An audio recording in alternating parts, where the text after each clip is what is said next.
The world keeps on turning so quickly, but Christmas still teaches me slowly. The Christmas that raised me still stays. Good evening, everyone, and thank you for being here tonight. Welcome to the Studio Library. My name is Pedro Liana, and I'm one of the librarians here. Our moderator for this evening is a writer, storyteller, and beloved community voice, whose heart beats for hometown traditions and the magic found in everyday moments. Known for her warmth, wit, and genuine love of people, she breathes a touch of Christmas spirit wherever she goes, celebrating connection, kindness, and the charm of small town life. Whether she's uplifting local stories, championing community events, or sharing reflections that feel like a cozy fireside chat, she embodies the very essence of holiday heart. It's the same spirit that makes her the perfect moderator for today's celebration of Herbie J Pilato's Christmas TV Memories and 12 Best Secrets of Christmas. Please join me in welcoming Tammye McDuff. Good evening, everyone, and welcome to an evening with Herbie J Pilato. Tonight we're celebrating two of his newest works, 12 Best Secrets of Christmas and Christmas TV Memories. One book, The Heart, the other, Time Capsule. Together they remind us that Christmas lives not just in tinsel and lights, but in the stories we carry and the shows that never forget. Please join me in welcoming author, producer, television historian, and storyteller, Herbie J Pilato. So Christmas, why is it so special to you, Herbie? Well, I was raised in Rochester, New York, a beautiful, big Italian American family, and we didn't really have a lot of money. But we had a lot of love. And every night was a party because my mother and father both had 10 brothers and sisters each. So there was cousins and aunts and uncles. And every night was a party. So it was just, Christmas was the natural development of what we were, you know. And we celebrated, we always appreciated all different religions and how differently people do celebrate. But for us, you know, Christmas was special. I remember reading that you grew up in a brownstone, correct? No, red brick. It was a red brick house. I always wanted to grow up. But from the stories, it's like you lived on one floor and you had aunts and uncles that lived on another floor and grandmothers that lived on another floor. And so tell me how everybody woke up Christmas morning. Yeah, well, it was a side-by-side. It was a double duplex, I guess, a duplex. My mother's mother owned the house. They came from Italy. My mother's family came from Rome. And they bought this house in 1902 or something. And it's a landmark, and it's still there, not because it's my house, but because it's just a landmark in the city. So yeah, we would have my mother, my father, and me and my sister on one side, and my aunt Alva, which was my mother's sister, and Uncle Carl and Evie. Cousin Evie was really like a sister to me and Pam. And every night, you know, whether it was Christmas or not, we'd hear a knock on the wall because it was Uncle Carl. He had banana bread ready and coffee, and so we'd go next to him. So it was just, like I say, it was Christmas whenever, even when it wasn't Christmas in our house. So what inspired you and made your decision to write this book? Well, the 12 Best Secrets of Christmas, really, I had wanted to write for the longest time. I had this idea to do like a combination of Life's Little Instruction Book meets the Christmas box. And I had written a version of it, like in the 80s, before I was even published professionally. And it was like, and I made copies of it, ditto, Xerox copies that I passed out to everybody. But I knew one day that I wanted to publish it. And I had tried for years. And I'm like, you know, heck with it. I'm just going to publish it myself. And I did. And I'm glad I did, because now there's talk of a TV movie based on it. So I'm excited about that. I wanted to do something different than just celebrity books, you know, and how. And how is this different from your celebrity books? Well, it's about me.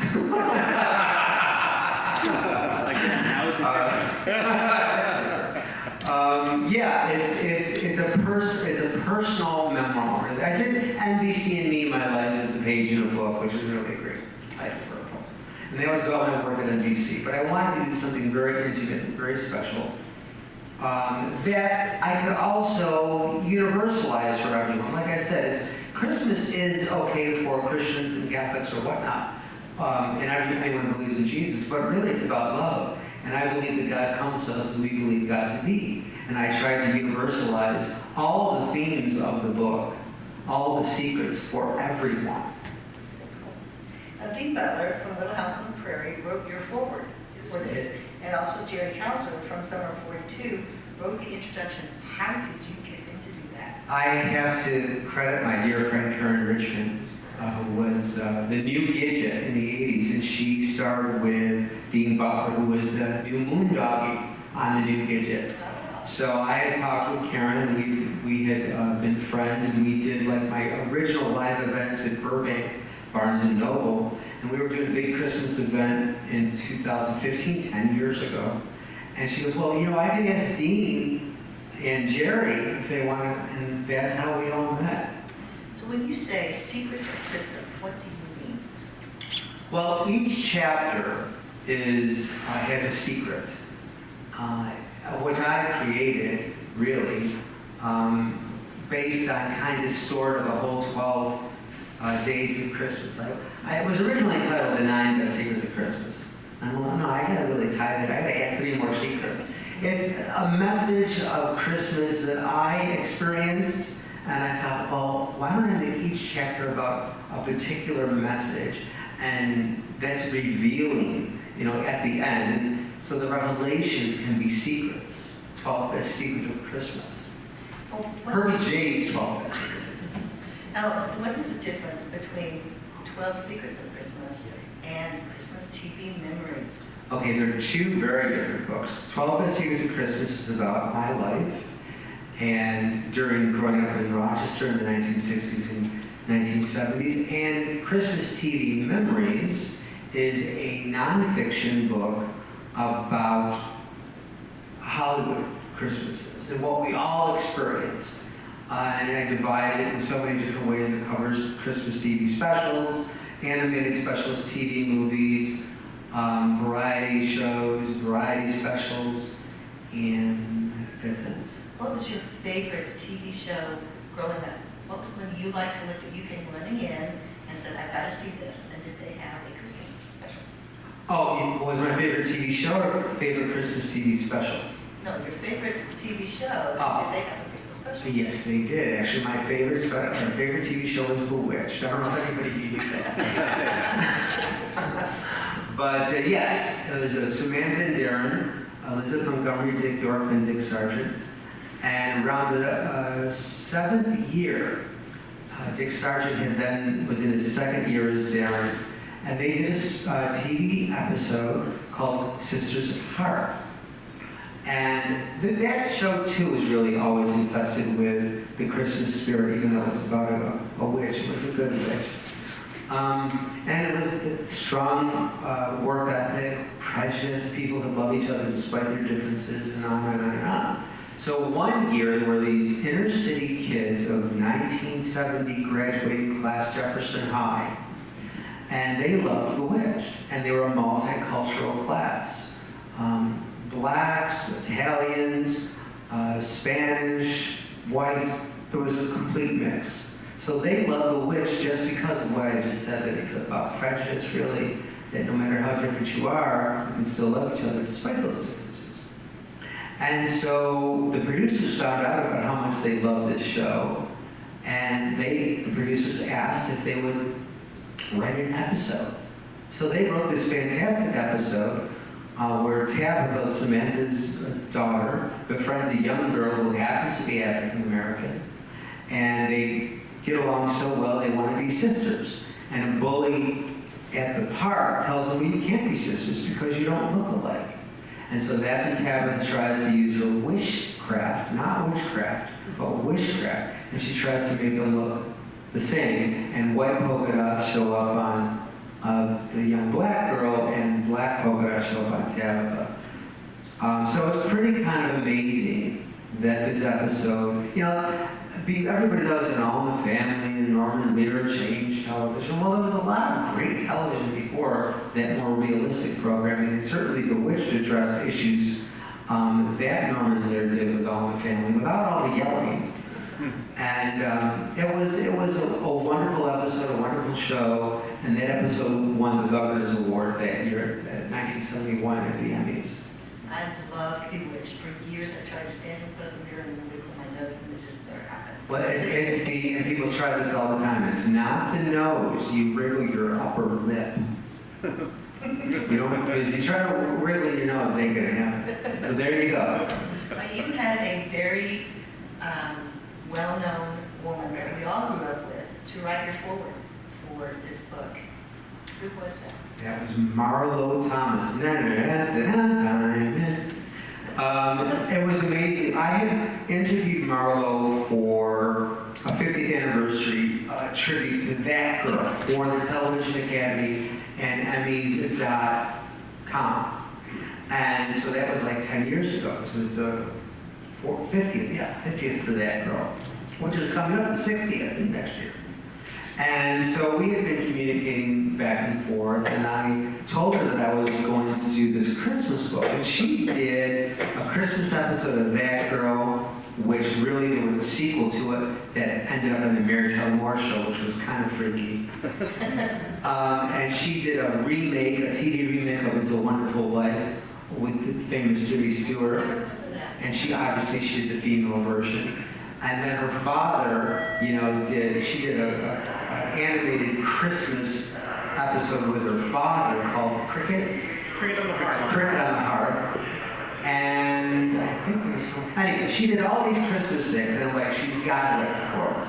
So when she actually did it freaked me out. I couldn't believe she said yes, first of all, but then when I read it, I really cried. It was really just so beautiful. And she said something like, the truest love story in the history of television is the one between Herbie J Pilato and TV. I just, Now, you interviewed quite a few celebrities for that book. Yeah. Which ones were the most meaningful for you? I'm going to say Lisa Lucas, who did Christmas, House Without a Christmas Tree, which was one of my favorite Christmas TV movies. Because it was low budget. I think maybe they had $10 to produce the whole thing. But the script was so beautiful, and the acting was so amazing with Jason Robards and Mildred Natwick. And the story touched me because they were this inner city family who didn't have a lot of money like me. And it just was so cozy, and it was so poignant. So that really, certainly it was wonderful to have Marlo and other people like Barry Williams from the Brady Bunch and Stanley Livingston, but Lisa Lucas, that was just the most special celebrity for this book. Now, you've got some classic holiday episodes that carry modern meanings, but you've been posting a lot about nostalgia, about Christmas, about the books. On Facebook? Is it? On Facebook, yes, on Facebook. I try to keep a low profile. But what are the things that are missing from then and that are missing in today's Christmas? There's a Hallmark channel, and so there's all the Hallmark feel-good stuff, but what's missing from then and now? Well, I think, Hallmark is fantastic, and thank God for Hallmark, and certainly Cozy TV and MeTV that are keeping classic TV alive. But in general, what's missing from TV today, in general, is charm. I don't see a lot of charm. Describe that. What do you mean by charm? Likability, happy endings. God forbid you have a happy ending today.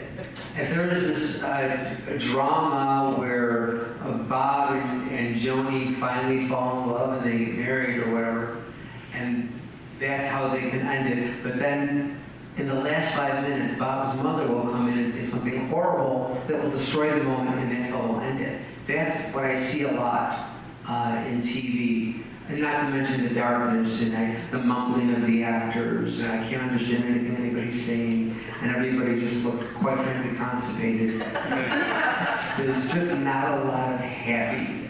So there's that. But as far as Christmas specials in general, I was watching one, I won't name what it was, a couple years ago. It was a new one. And they do this with a lot of variety specials today, if they even still have those, where they'll have a scene, you know, the celebrities will introduce, or the host will introduce a celebrity, they'll sing a song, and then they'll go off stage and go on one of the carts and, you know, break the fourth wall and destroy the magic. Just don't destroy the magic of what you're trying to create on stage and do all this winking to the, you know, behind the scenes. Nobody wants to see behind the scenes of a Christmas special. I want to see fake snow. I want to see everybody in the studio with a fake set pretending that, you know, it's Christmas. I don't want to go to John Denver Rocky Mountain High Christmas in person. I can do that outside in my own. I like fabricated, fake Christmas specials.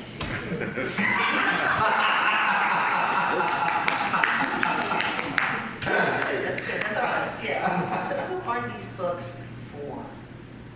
That's right. These 12 Messages of Christmas is for anyone who is, you know, has a wonderful family or who's wanted a wonderful family, whether it's Christmas or whether it's Easter or any particular holiday. It's for anyone who's looking for answers about what really matters in life. You know, I love money, you know, and nice things, but money doesn't matter. You know, everybody says, well, money's just the root of all evil. The love of money, and you know, in a crazy way, is the root of all evil. As far as ages from 12 to 95, you know, for both books. Anyone who loves television will love Christmas TV Memories. Anyone who loves life will love 12 Messages of Christmas. 12 Secrets of Christmas is very readable for just about any age. It is, and I really tried to keep it short, too, you know, just for that. Yeah, absolutely. Well, we have some wonderful historians in the audience. Would you like to introduce them? Yes, actually, we have one more that showed up on surprise, so. We're going to chair. So away, and the boy finding Christmas in moments that still guide my heart today. I go back to the Christmas that raised me, where humble was holy and simple was grand, where 12 little secrets amazed me and shaped every dream that I'd one day understand. Oh, the world keeps on turning so quickly, but Christmas still teaches me slowly. The Christmas that raised me still sings in my soul.